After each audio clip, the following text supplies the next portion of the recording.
The students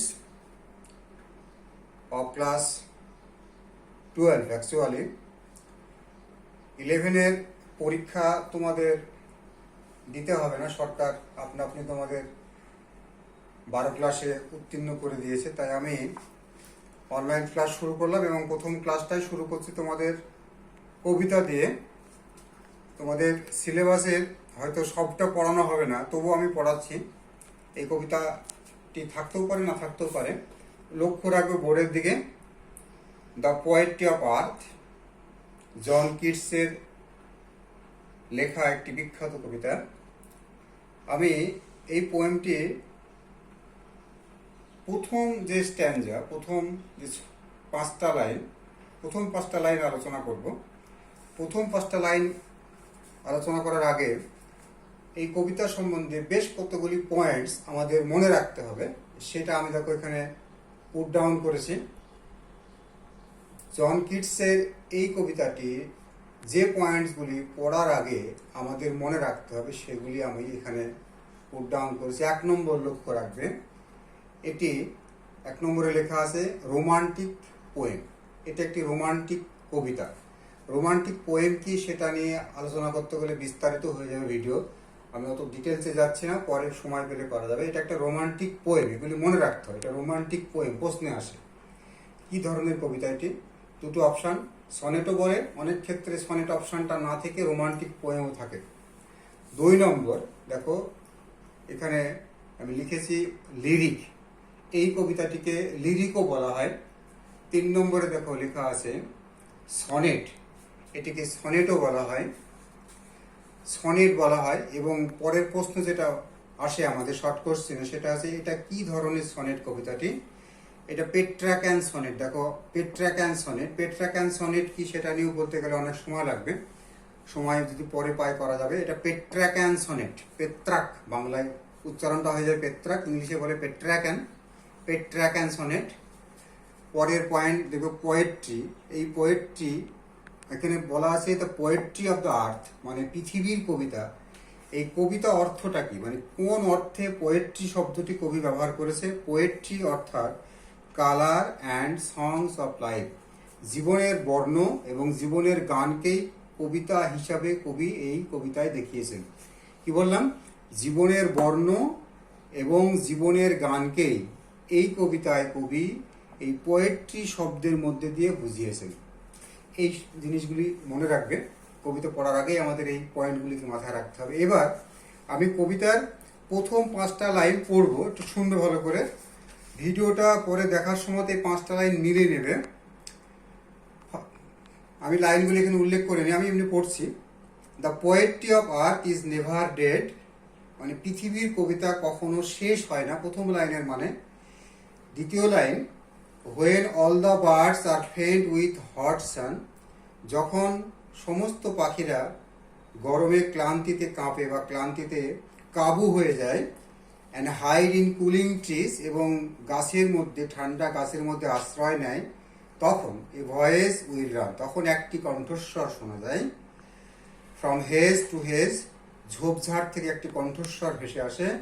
about the new mown mead, এবং নতুন চাষ করা জমি পেরিয়ে সেই কণ্ঠস্বর ভেসে আসে। সেটা কার কণ্ঠস্বর? দ্যাট ইজ দ্য গ্রাস হোপার্স, সেটা ফড়িংয়ের কণ্ঠস্বর। হি টেক্স দ্য লিড, সে এই প্রকৃতির কবিতাকে অর্থাৎ প্রকৃতির গানকে বহন করে নিয়ে চলে। এই হচ্ছে 5 লাইনের মানে। যখন বইটা খুলবে 5 লাইন একবার মিলিয়ে নেবে। এইবার আমরা যে জায়গাটায় লক্ষ্য রাখবো, 5 লাইন আমি পড়িয়ে দিলাম, আমি এখানে পুট ডাউন করে নিই। এটা পেট্রাক্যান সনেট, এই কবিতাটি। এই পেট্রাক্যান সনেটের 2টো অংশ হয়। প্রথম অংশটাকে বলে অক্টেভ, মানে প্রথম যে 8 লাইন সেটাকে বলে অক্টেভ, আর পরের যে 6 লাইন সেটাকে বলে সেস্টেট। প্রথম অক্টেভে অর্থাৎ অক্টেভের অংশে একটি তোমার ইনসেক্টের নাম বলা আছে, সেটা গ্রাসহপার, মানে পতঙ্গের নাম করা আছে। আর সেস্টেটে আরেকটি পতঙ্গের নাম বলা আছে, সেটা আছে ক্রিকেট, মানে ঝিঝি পোকা। দুজনের কাজ কি? প্রথমে সামারে প্রকৃতির গানকে, প্রকৃতির বর্ণকে বহন করছে, নিয়ে যাচ্ছে কে, টানছে কে? গ্রাসহপার। যখন সবাই ক্লান্ত, সবাই ঘুমিয়ে পড়েছে, তখন গ্রাসহপার একাই গান গেয়ে চলছে। শেষ স্টেটে যখন উইন্টার চলে আসছে, শীতকাল চলে আসছে, যখন সবাই ক্লান্ত, সবকিছু বরফে ঢাকা পড়ে গেছে, তুষারাবৃত হয়ে গেছে, তখনও দেখা যায় ক্রিকেট অর্থাৎ ঝিঝি পোকা সেই গানটাকে বহন করে নিয়ে যাচ্ছে, সেটা শেষ স্টেটে। কবিতার দুটো অংশে দুটো ইনসেক্টের নাম বলা আছে, প্রথম অংশে গ্রাসহপার, দ্বিতীয় অংশে ক্রিকেট। মনে রাখবে, প্রশ্ন আসবে অক্টেভে কোন ইনসেক্টের নাম বলা আছে, শেষ স্টেটে কোন ইনসেক্টের নাম বলা আছে। এই 5 লাইন পড়ার পরে আমি 5টা শর্ট কোশ্চেন এখানে লিখেছি। 5টা শর্ট কোশ্চেন আমি প্রশ্নগুলি পড়ছি। দেখো, why are all the birds faint, কেন সমস্ত পাখিরা ক্লান্ত, কেন সমস্ত পাখিরা কাবু হয়ে গেছে, কেন হয়ে গেছে, গরমে। অ্যান্সারটা কি হবে, all the birds are fed with hot sun. পরের প্রশ্ন, where do all the birds hide, কোথায় সমস্ত পাখিরা লুকিয়েছে। খুব সহজ প্রশ্ন, all the birds hide in cooling trees. In cooling trees, এটা তোমার 3 নম্বর লাইনে দেওয়া আছে। হুজ ভয়েস উইল রান, কার কণ্ঠস্বর শোনা যাচ্ছে, কার voice, the voice of grasshopper will run. কবিতা পড়লে আমরা এই অ্যান্সার পারবো। তারপরের প্রশ্ন, হাউ ইজ দ্য মিড, মাঠ কেমন। মাঠটা দেখো ওখানে লেখা আছে মন, চাষ করা। মন শব্দটা লিখলে হয়ে যাবে, দ্য মিড ইজ মন। শেষ প্রশ্ন, who leads the music of nature in summer, গ্রীষ্মকালে প্রকৃতির গানকে কে বহন করে নিয়ে চলছে, কে বহন করে নিয়ে চলছে, গ্রাসহপার। তাহলে অ্যান্সারটা কি হবে, অ্যান্সার হবে the music of nature in summer led by grasshopper, অথবা the grasshopper leads the music of summer in music of nature in summer. এই 5টি প্রশ্ন, 5 লাইনটা 5 লাইন, এই 5টা লাইন যদি দুবার পড়ো তাহলে এই 5টা প্রশ্নের অ্যান্সার পেরে যাবে। এইখান থেকে এই 5 লাইন থেকে একটা বড় কোশ্চেন হবে, শর্ট কোশ্চেন, মানে সরি 6 নম্বরের কোশ্চেন। 6 নম্বরে তোমাদের বড় কোশ্চেন, তার থেকে বড় কোশ্চেন হয় না। এই একটি কোশ্চেন এখান থেকে হয় 5 লাইন থেকে, এবং খুব ইম্পর্টেন্ট, বারবার পরীক্ষাতে আসে, উচ্চ মাধ্যমিকে বেশ কয়েকবার এসেছে। আমি দেখো প্রশ্নটা লিখেছি, হু text the lead of the music of summer, sorry of nature in summer, গ্রীষ্মকালে প্রকৃতির গানকে কে বহন করে নিয়ে চলছে, কে সেটাকে টেনে নিয়ে যাচ্ছে, কে নিয়ে যাচ্ছে, গ্রাসহপার। এখানে শুধু গ্রাসহপার লিখলে হয়ে যাবে, the grasshopper takes the lead of some music of nature in summer. ওর সঙ্গে জোড়া আছে, এখানে লেখা আছে when, when when does he take the lead, কখন সে বহন করছে, এখানে সামার লিখলে হয়ে যাবে,